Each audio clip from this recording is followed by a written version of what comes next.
వదినా అక్కడ పేడ చల్లుతావా ఏంటికి వెళ్తావా రేపు ఉగాది పండుగ కదా మన్నాడు రా నాటుకోడి పులుసు అరే కోటి వచ్చాం పులుసు చేసుకొని తింటే పల్లెకా వదినా నువ్వు ఎప్పుడన్నా తిన్నావా లేదో అందరూ అడుగుతారా ఉగాది పండుగ చేసేలేదని చేసేలేదంటే నాటుకోడి ఇంకా నాటుకోడి పులుసు అలసంద వడలు తిరువాత అన్నం గుమ్ములు వేద్దాం ఎండలు కాదు కదా ఎండలు మనకే భయపడిపోవాలి వదినా ఎండలు అని చెప్పేసి తినకుండా అట్నే లేవు మనం నిన్న ఉగాది పండగ సరేనా చాలా మంది భయపడుతున్నారు వదినా ఎండలు యా నాటుకొని పుచ్చుకుంటావు యా తిరువాత పోతావు అమ్మా అని మనకు అట్లా వల్ల ఏం లేదురా కుమ్మిద్దాం మర్చిపోకు నేను చెప్పలేదని ఇప్పుడు చెప్తానులే డైరెక్ట్ చెప్తామా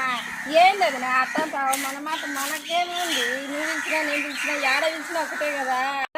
సిగ్గు ఎగ్గు లేకుండా అంతా కుమ్మేద్దాం కానీ మొత్తానికి నువ్వేం చేస్తున్నావు వదిలే అన్ని నా చేతినే ఇప్పించాను నువ్వేం చేస్తావు అంటే నన్ను పిలిచబెడతాదనే నీకంటే ముందు నేనే పిలిచాను దాని ఇంటికి రమ్మనే రాను కానీ సరే